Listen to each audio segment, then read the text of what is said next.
Hello everyone, I am Marcela Belando. I want to present my material about teaching speaking. The first, the nature of speaking.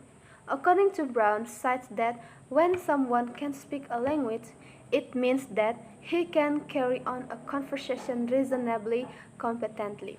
And then, according to Richards and Renania, state that effective oral communication requires that ability to use the language appropriately in social interactions that involves not only verbal communication but also paralinguistic elements of speech, such as pitch, stress, and intonation.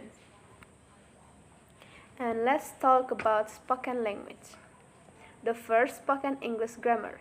Spoken English has a grammar which marks it out as different from its written equivalent. For example, instead of asking a full grammatical question such as, "Would you like some coffee?" we often just say, "coffee." Such ellipsis is a common feature of speech. We use a variety of phrases such as "well," "you know," "sort of," and to buy thinking time. We frequently use grammar in speech which would be unacceptable in writing. And two, lexical phrases and adjacency pairs. We know that the ability to use lexical phrases is an important component of fluent speech. And third, conversational strategies. Many speakers of a foreign language suddenly find themselves unable to find the words they need to carry on a conversation. Perhaps they are unaware of what they should say next in a certain situation. Clarice San, for example, found that her Hong Kong University students, when thinking about making business telephone calls, were not overly worried about using correct telephone words and phrases. What really concerned them was how to respond in certain situations and, crucially, how to say that they didn't understand what was being said and how to tell someone that they were busy. And four, listenership. Successful conversation does not just depend on good speakers. The interaction between speakers and listener is what makes it work well. In conversation, being a good listener or having good listening skills is as important than as being able to talk. And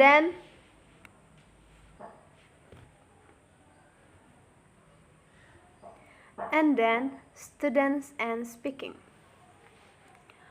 Getting students to speak in class can sometimes be extremely easy.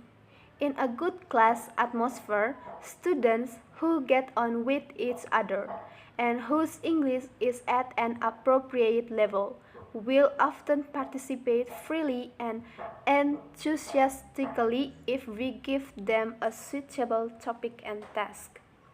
However, at other times, it is not so easy to get students going. Maybe the class mix is not quite right. Perhaps we have not chosen the right kind of topic. Sometimes it is the organization of the task which is at fault. But a problem that occurs more often than any of this is the natural reluctance of some students to speak and to take part. In such a situation, the roles that teachers play will be crucial. Reluctant students. When trying to speak a foreign language, most people can be placed somewhere on a line between desire or to speak and fear of appearing foolish, of losing face. The job of the teacher is to move the students towards the desire and of that client by helping them to overcome any natural shyness they might feel and by making them feel good about speaking. The first, making students feel relaxed. Because students do sometimes feel anxious about speaking, we will do our best to create a relaxing environment when we ask them to speak. We want to lower what has been called their affective filter. This is the barrier which results from anxiety and which get in the way of successful communications. 2. Matching level and task. One of the reasons, perhaps, that students become nervous and reluctant is that we sometimes ask them to do more than they are capable of. It is especially important with speaking activities to set tasks at a level that the students are comfortable with. And 3. Using pair work and group work. We frequently conduct question and answer speaking activities with the whole class. This can be quite intimidating for some learners and tends to favor the more confident students. That is why using pair work and group work is so important. Not only does it give everyone a chance to speak, even the shy students, but it is less pressurized for many people. 4. Preparation. We sometimes seem to expect our students to speak fluently with no warming, but this can be difficult for those who are nervous or need time to gather their thoughts. 5. Including fluency activities. Despite what we have said about preparation, a different way of making our students feel more relaxed about speaking is to include quick, instant fluency activities in every lesson. 6. Adopting appropriate teacher roles. The roles we take on when our students are speaking will have a bearing on where they feel they are on the desire fear client that we mentioned above. We will often find ourselves prompting the students, giving the encouragement and feeding in words and phrases that they might need to keep the conversation going.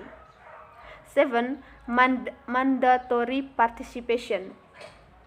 In a conference presentation many years ago, William Littlewood bemoaned the presence of social lovers when groups do a task, that is, students who sit back and let everyone else do the work. And then, classroom speaking activities. Teaching speaking should be taught in attractive and communicative activities. There are many types of classroom speaking activities. According to Harmer, states 6 classroom speaking activities. They are acting from script, communication games, discussion, prepared talks, questionnaires, simulation, and role play. The first, acting from script.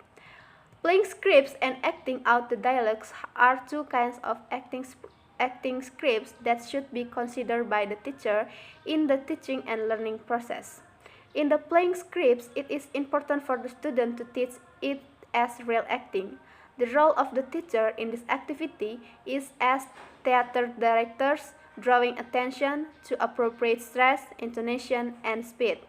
This means that the lines they speak will have real meaning. 2.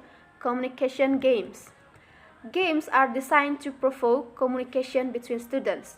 The games are made based on the principle of the information gap so that one student has to talk to a partner in order to solve a puzzle, draw a picture, put a thing in the right order, or find similarities and differences between pictures.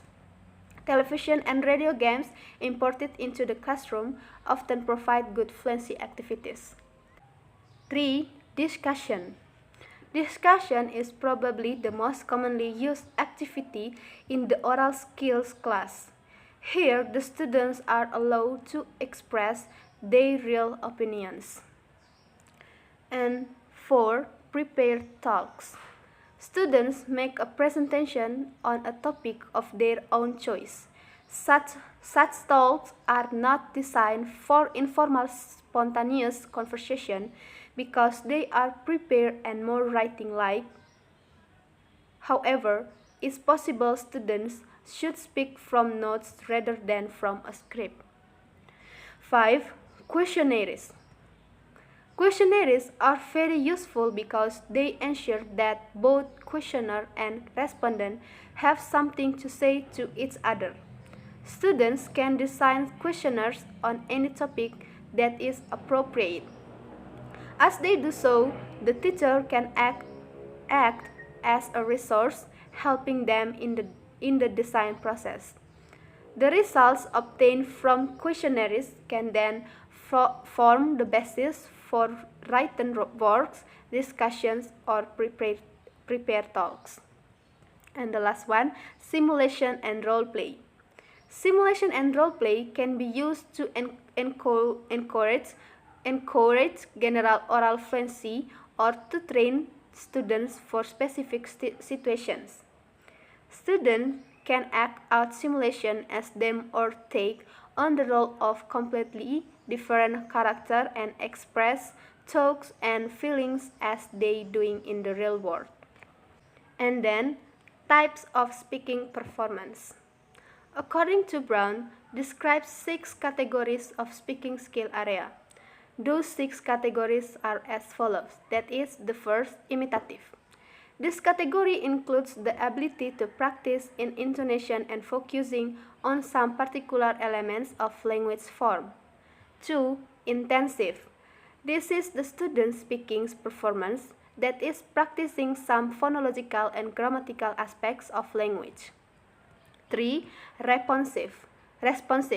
Responsive performance includes interaction and test comprehension but at the somewhat limited level of very short conversation, standard greeting and small talk, simple requests and comments. 4. Transactional. It is carried out for the purpose of conveying or exchanging specific information. For example, here is conversation which is done in pair work. 5. Interpersonal. It is carried out more for the purpose of maintaining social relationships than for the transmission of facts and informations. The forms of interpersonal speaking performance are interview, role play, discussion, conversation, and games. And the last, extensive. Teacher gives students extended monologues in the form of oral reports, summaries, and storytelling and short speeches. Based on the theory above, it can be concluded that there are some points that should be considered in assessing speaking. The students need to know at the least the pronunciation, vocabularies, and language functions that they are going to use. When the students have been ready and prepared for the activity, they can use the language appropriately. Thank you.